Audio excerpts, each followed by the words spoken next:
South Wales and the University of Sydney. She's a paediatrician with a subspecialty training in epidemiology and public health. I'm just picking up the things that are more relevant to tonight's theme. Her special interests include poverty, international, maternal, newborn and child health and child rights. She's a passionate advocate for children on the margins and has been involved with policy development and advocacy at state, national and international levels, providing a rights-based perspective to child health and population health. In her role at the School of Public Health and Community Medicine, she was the lead on a range of maternal, newborn and child health research projects in the Asia Pacific region between 2010 and 2012. And if that is all isn't enough, she's currently doing a PhD on international, national and child health at the University of New South Wales. So that's Shanti. Welcome there, everybody. Okay. So let me just say, I wasn't quite sure that what I was going to say because everyone was going to say I'm not an expert, but so I can definitely say I'm not an expert on environmental child health, and my experience and exposure to the Pacific is really about maternal newborn health, having done projects that are research-based in Fiji and Papua New Guinea and the Solomon Islands. And I've also been doing quite a few, regularly, some health clinics and teaching in Fiji. So that's by way of experience in child health in the Pacific. I'm definitely not an environmental health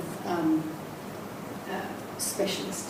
So I've pulled out things that I know are relevant to children in general and Pacific children in particular, and hopefully we will sort of have a discussion about how this might relate to the challenges that we face. And I'd love to have your presentation once I leave. If you can email me, that would be because I certainly didn't look specifically at the research. So this is how I'd like to kind of look at it. A bit of a background on children in the Pacific, question what healthy environments for children are, what are the specific challenges, and then maybe talk about, implications for policy and advocacy.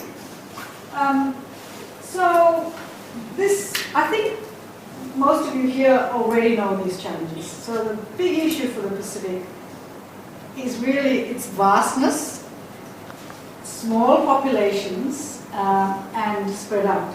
Now, why does small population matter? Why do you think the small population is a problem? I mean, we're always talking about growing populations and big populations. Well, yes, one, there are not many resources. That's very true. There's a real lack of sort of people who are maybe skilled enough. So that's a big issue, not many resources. The other thing is when you go to when you think about impact of anything, you're really looking at the burden, what is the population impact. And when you have tiny populations, that's a really big challenge. How do you actually measure the impact? How do you actually make a case for small populations? This is okay when you come from Australia, which has a small population on its own, but when you think about the Pacific, Papua New Guinea has almost 7 million people, but most other parts of the Pacific are under 1 million, certainly under 500,000, and many of them are 200,000 or 300,000 people. So we're really talking small, but large, if you know what I mean. So why small is a problem is small populations, there are certainly issues about resources, but there are also issues about relevance when you're taking it to global fora where we're talking about the impacts of climate change or impacts of environmental challenges. We're talking huge populations. So that, I think, in itself is a big challenge. I'm sure you could all add to it or make some comments. Particulars about children and young people in the Pacific is we know that there are a huge proportion of the population. And in fact, I think, people would argue that the Pacific has a particular problem with a growing population and having huge numbers of young people, children and young people who are going to be either an opportunity or a threat depending on how we handle the next century. So, and you all know that, one of the big issues about the Pacific, these tiny little countries spread out, huge issues of poverty. Conflict has been an ongoing issue, raises its head, guys down, raises its head again, and of course natural disasters. And finally, this is something I know a lot more about, Millennium Development Goals. Everyone here knows what we're talking about, Millennium Development Goals. So the Pacific as a region has achieved progress on Millennium Development Goals. And what are they? It's a good way of tracking and monitoring how nation states are doing. So one of the big issues is, when you talk about the Pacific, it's dwarfed by Papua New Guinea. How many here are from Papua New Guinea? Only one? There's more coming. We think. Yes, I think we were recently at a Pacific conference, and it was, although Papua New Guinea is the most in numbers, I think they were fairly tiny in representation of that conference we were at.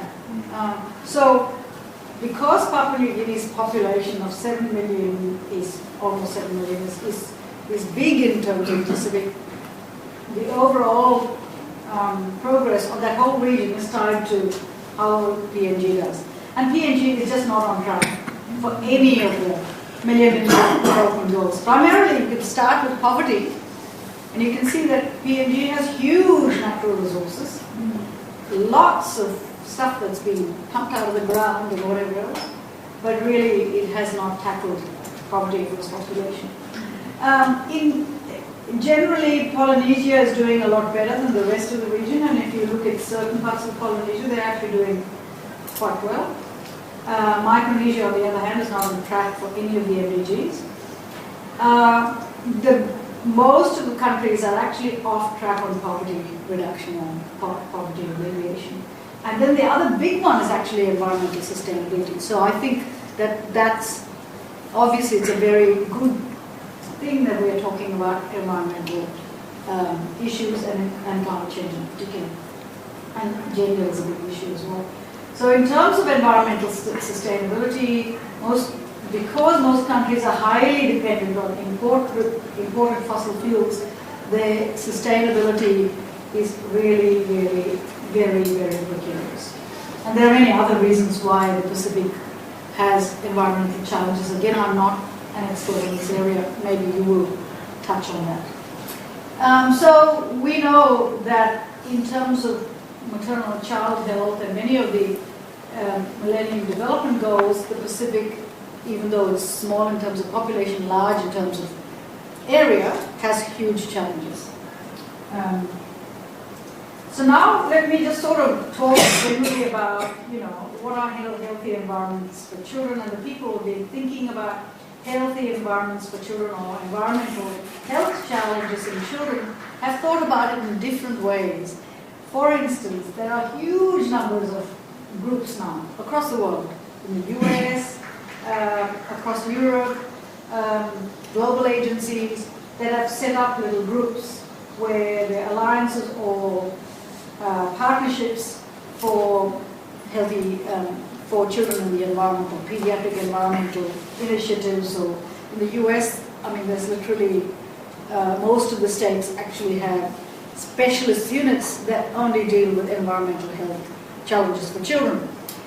Their take on the environment probably is not what you might think, when we think about climate change, doesn't even feature, for instance. So when people are talking about pediatric environmental health issues, they're usually talking about things like lead and a whole lot of things. We can go and talk about that.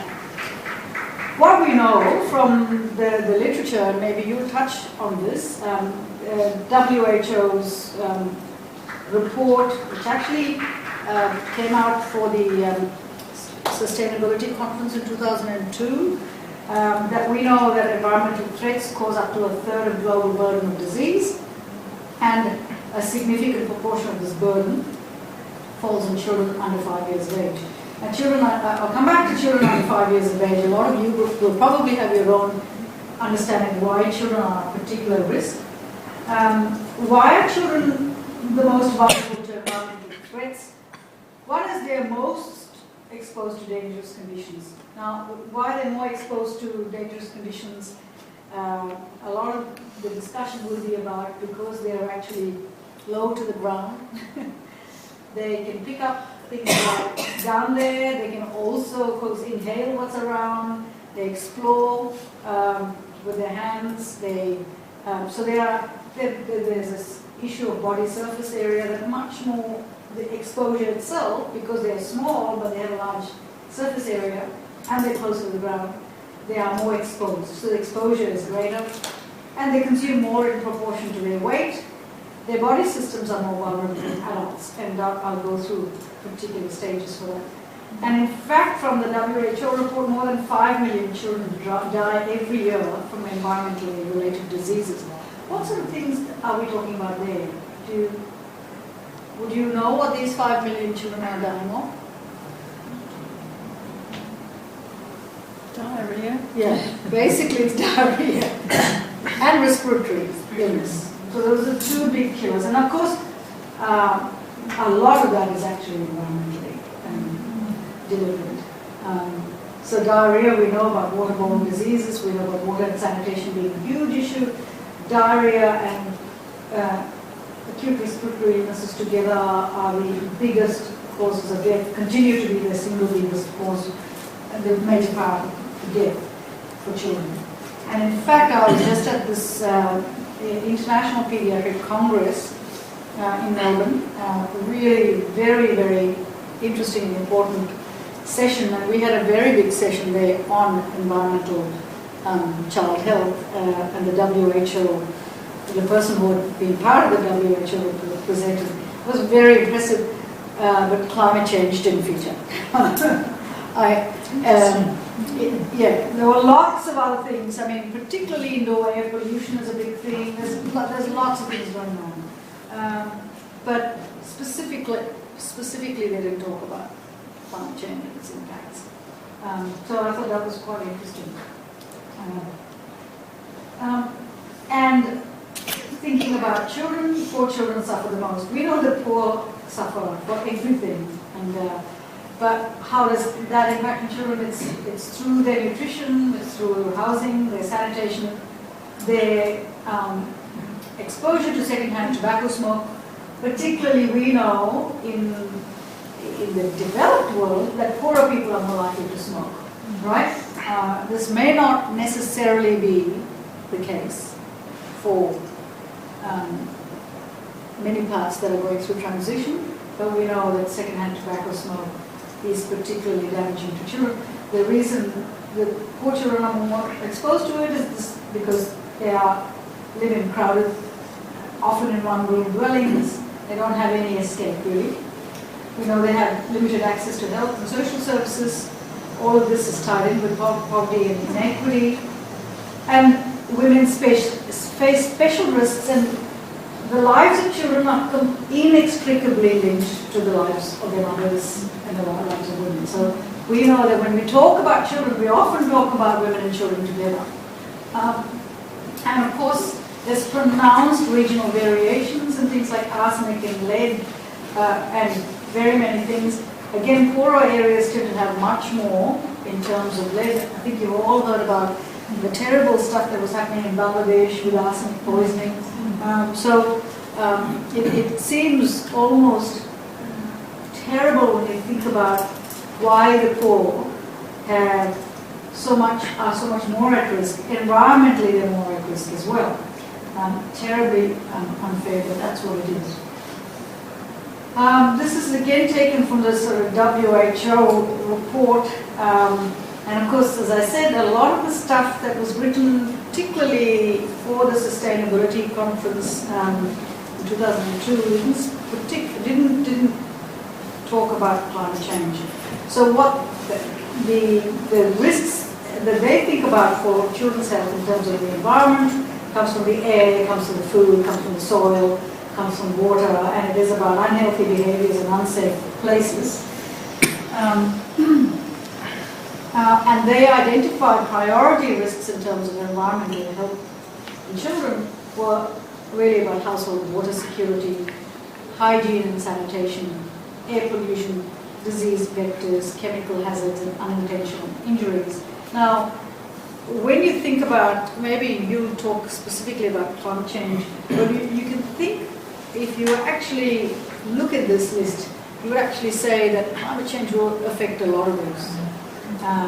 Certainly will have effects on water security, hygiene and sanitation will be huge.